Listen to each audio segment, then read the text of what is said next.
Good morning, everyone. Welcome to the October TDL Forum, and thank you for joining us today in the Adobe Connect. We are actually recording the TDL Forum today, and we plan to continue recording those and making them available in the TDL DSpace repository.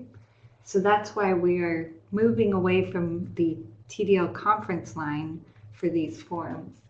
So we hope you can hear us okay, and if you have any questions, please type them in the chat window and we will be monitoring that throughout the forum. And I'm also joined here today by Christy Park and Ryan Steens. And we can go ahead and get started. And we have a special guest speaker today also, Nerissa Lindsey. So today we'll talk a little about the Texas Data Repository and the next year's 2017 TCDL, and then we'll get an update on the 2017 TDL Awards, and we'll have some tech team updates and time for questions and answers. So I'm going to hand it over now to Christy Park to talk about the Texas Data Repository. Great. Thanks, Laura. So I'm sure that many of you joined us for our webinar a couple of weeks ago on launching the Texas Data Repository, where we talked about how we envision this new repository service for publishing research data will work and over the next year or so, and how members can get involved with it. We recorded that full presentation, and it's available in the TDL DSpace repository at the link on this slide. Along with the presentation slides, and we hope you'll, if you missed the webinar or if you'd like to share it with someone else, we hope you'll take a look at it there and access it there. Go ahead and go on to the next slide. So just prior to the webinar, the TDL Dataverse Working Group published its final report, which details its work and recommendations. That report is also available in our repository, and we encourage everyone to take a look. I want to say a final thank you to that group, which was chaired by Sandy Thompson at the University of Houston. They did just a tremendous amount of work over the past year helping us test and implement a repository service. The product of all that work is available for viewing right now at data.tdl.org. This is the screenshot here is of the front-facing website for the repository that contains all our documentation and kind of a front door into the repository itself. You'll see if you go there, there's already a lot of information on the site, including a user guide, and we're working on other documentation and other information that will be added to this site as we build out the service. And as you know, we're gearing up to get members trained on the repository next month at our first ever Fall Data Symposium, which will be November 15th and 16th at Baylor University Libraries in Waco. This is an invitation-only event with each member institution having been invited to select a couple of folks to attend. It will feature a keynote talk by Mercedes Crosas, the Chief Data Science and Technology Officer at Harvard's Institute for Quantitative Social Science, as well as a half-day workshop on Dataverse, led by members of the TDL Dataverse Implementation Working Group. There's more information about the program and the event at the link on this slide. We really hope that the symposium will be a kind of first step towards building a core community of members who provide research data services on their campus and are really looking forward to getting everybody together for this interactive, hopefully very meaningful and productive event. And we're very grateful to Baylor for their generous support and hosting of the event. I think it's going to be a good community building event for TDL.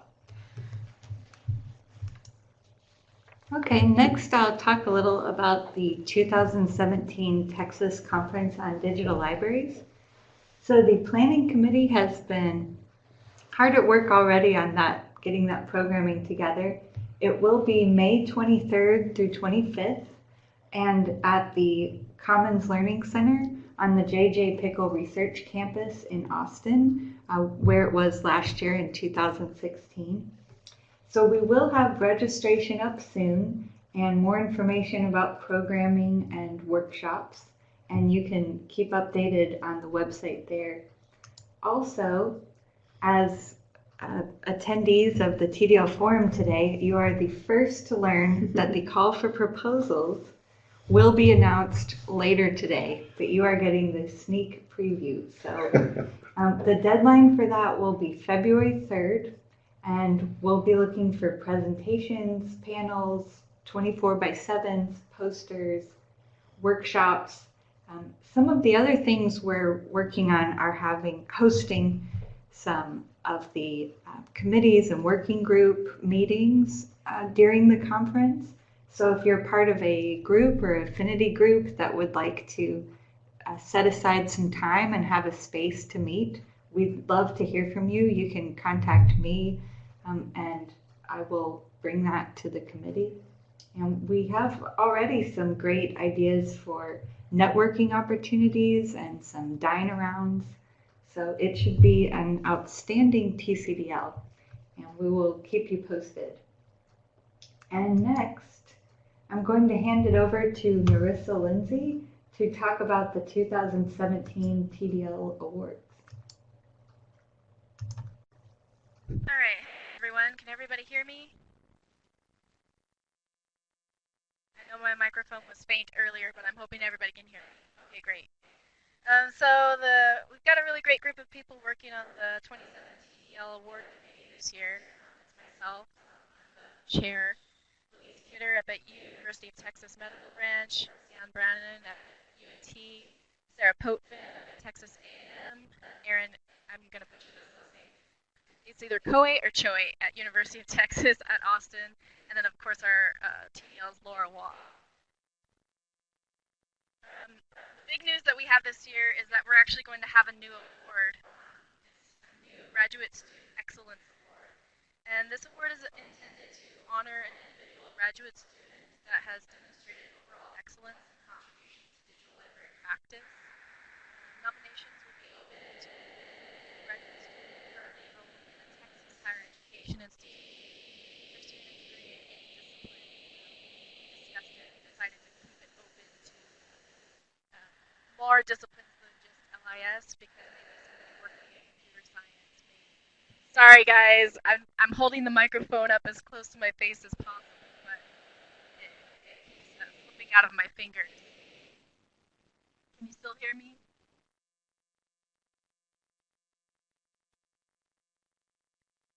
Yikes. Okay, what about now?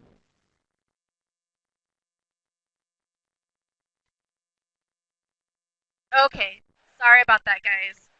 So nominations are going to be open to an individual graduate student that's currently enrolled in a Texas higher education institution pursuing a degree in any discipline, so not necessarily just LIS. And self-nominations are going to be accepted. Did everybody get the gist of that?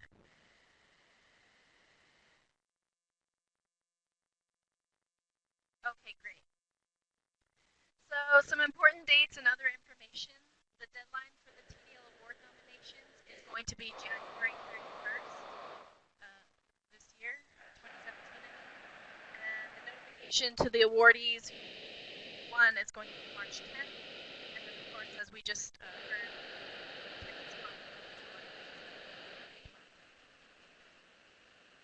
award recipients are going to receive a free complimentary registration to TCDL, and they're going to be on the conference reception.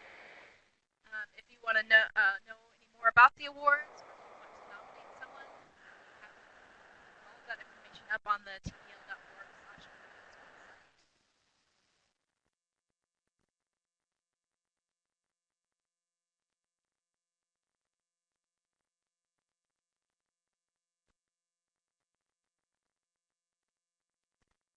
Did everybody catch that? Is there anything I need to repeat?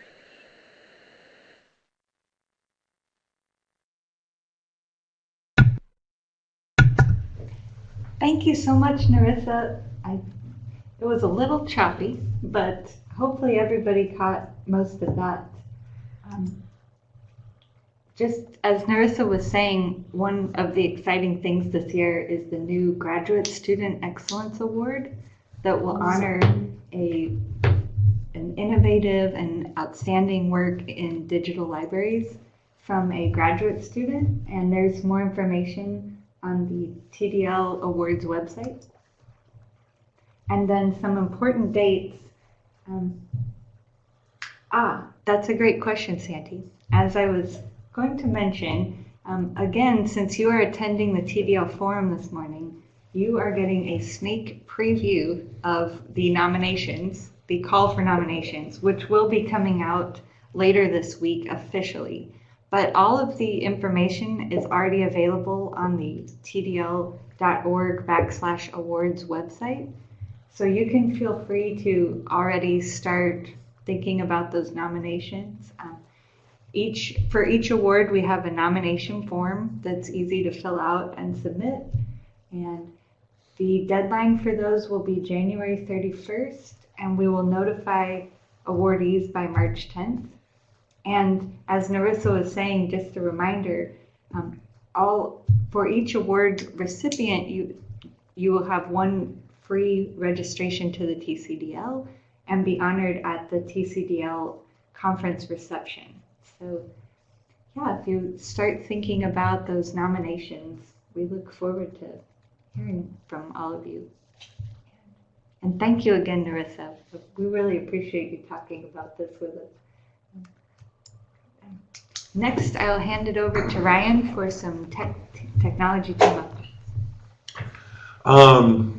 Christy was able to talk about, the symposium and whatnot. From a tech standpoint, we've got Shibboleth integration ongoing. We've been able to integrate University of Houston and Texas A&M with no problem.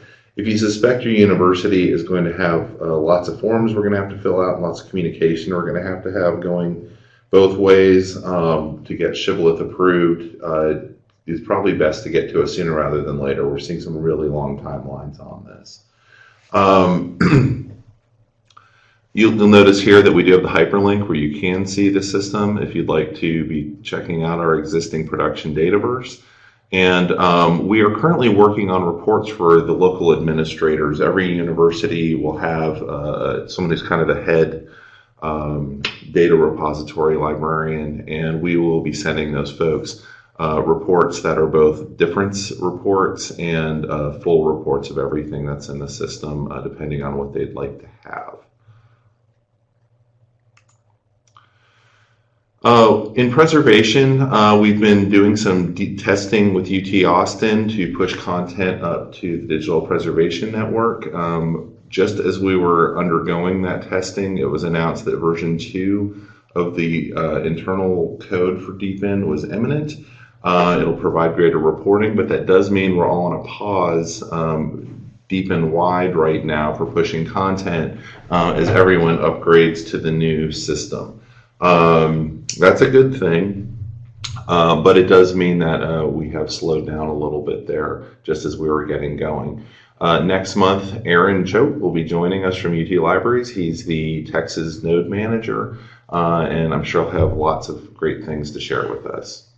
I'll add to Ryan that Aaron is going to be talking about specifically about UT's selection process for selecting the content that they're choosing to ingest into the Digital Preservation Network, and their process for packaging up that content and getting it ready for ingest.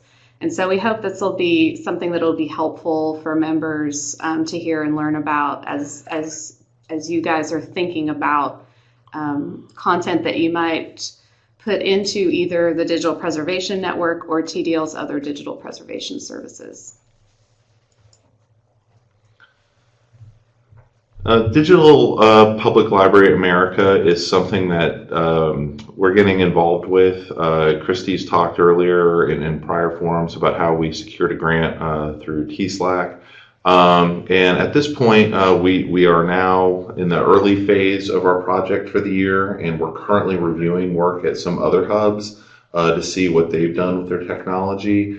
we do have a little bit of an advantage in that other folks have tried things and things haven't worked everywhere, and seeing where they'd want to go now. And so we're doing those interviews right now, as well as installing some of their technology stacks in our infrastructure to see what would be a good fit with us. So that work is currently going, and will lead to some testing and piloting that will be occurring later on, that I'm sure Christy will be letting you guys know about in forums to come. As far as the DSpace, it's a little quiet out there on the Western Front right now. There is not currently a release imminent from DuraSpace, so we're not worried about looking at DSpace 6 that much right now. We do have some great news in that UT Rio Grande Valley, which is the merging of UT Brownsville and UT Pan Am in South Texas, is going to be moving forward with DSpace. And so we're currently rebranding and doing some work to make sure that we're transferring the UT Brownsville DSpace to a UT RGV DSpace. So we're excited to have UT RGV as part of the TDL community. Journals. A lot of you guys are running journals. Version 3 was finally released after being promised for about 3 years. That does not mean we are rushing to an upgrade. I got some communication from one of my colleagues between PKP, who writes OJS, and Oklahoma, my colleagues at Oklahoma.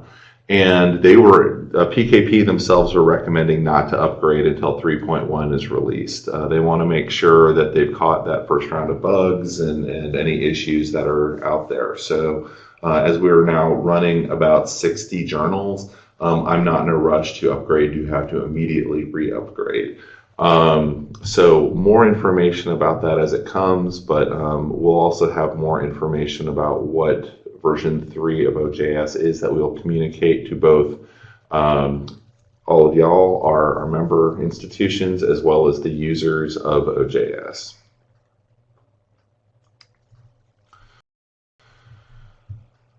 Vario 4 is under development, as you know. We had our first public demo for the first time in a while on Tuesday, and I am happy to say it was great. The Aggie's development team has done a tremendous amount of work since the last time we had a demo. And Stephanie and Billy have done a great job of working with them as product owners. So if you'd like to join us, we're actually changing the schedule to every 3 weeks. The idea being that we'll have more time to do development, spend less time just prepping for demos. I think that's a great idea. I think we'll get a lot more done a lot faster. And you'll see a lot more at every single one of those demos. So you got the Vario ETD webpage link right there. Highly recommend that if you're a Vario user, you join us for those every 3 weeks. I am very sorry to say that Effie Bradley, our Chief Technology Architect, is accepted another position within Austin at the Pickle Research Campus. And her last day will be Friday. She's doing a fantastic job of setting up our team to be ready to pick up her responsibilities, but unfortunately you won't be able to see Effie anymore at TCDL, and she won't be the one you're talking to on the phone. We really appreciate everything she's done for us, and we are wishing her the best as she moves on. And finally, as you all are thinking of questions to ask us and other discussion topics, I just wanted to mention that the next issue of the TDL Update newsletter will also be coming out probably early next week. We don't want to overwhelm you with emails this week with all the calls for announcements and nominations.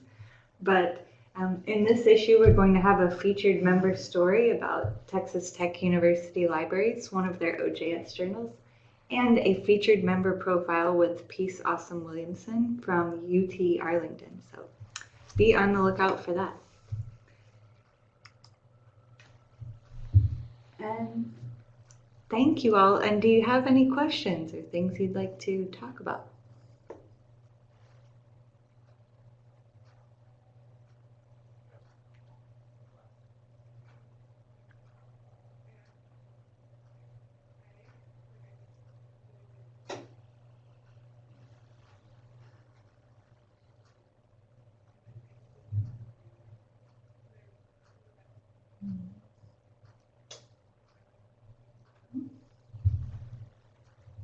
like we had one person maybe typing, but, oh.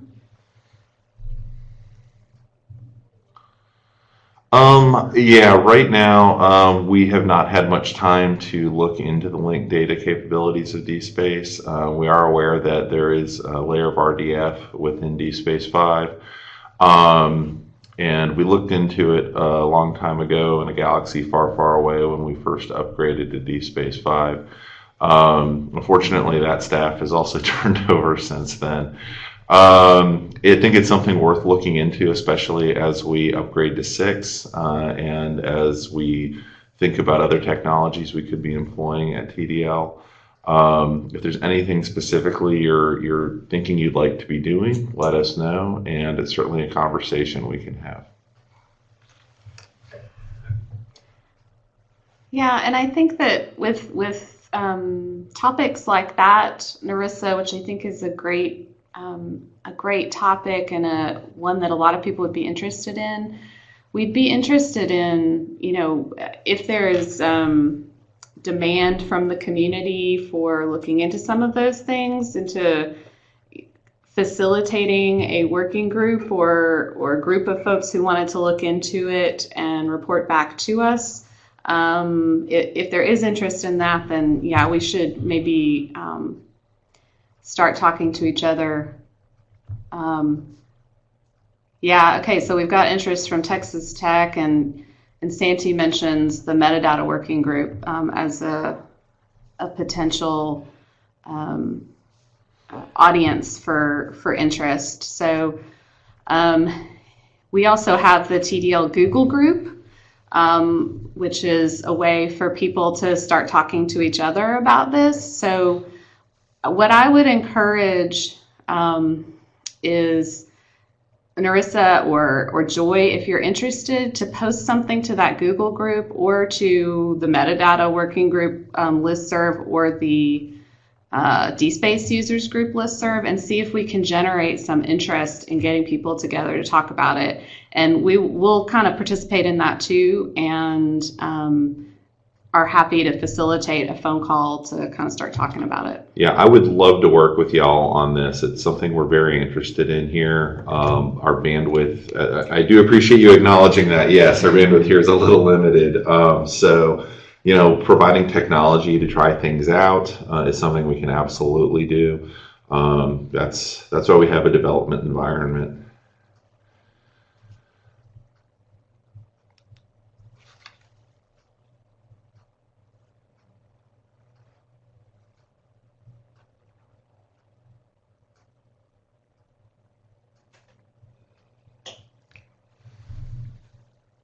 Okay.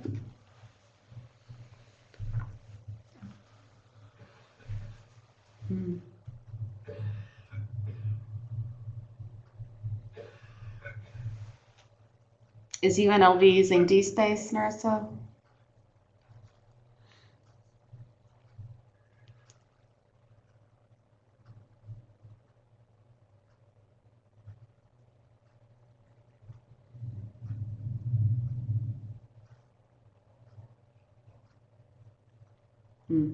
Okay.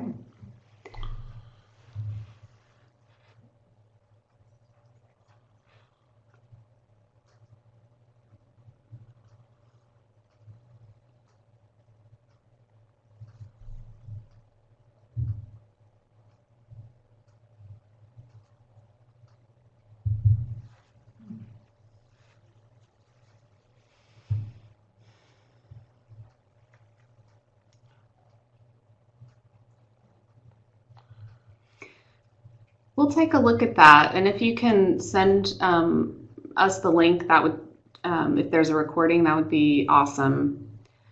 Okay. Yeah, and or put in the Google group. Yeah, and yeah, share it in the Google group.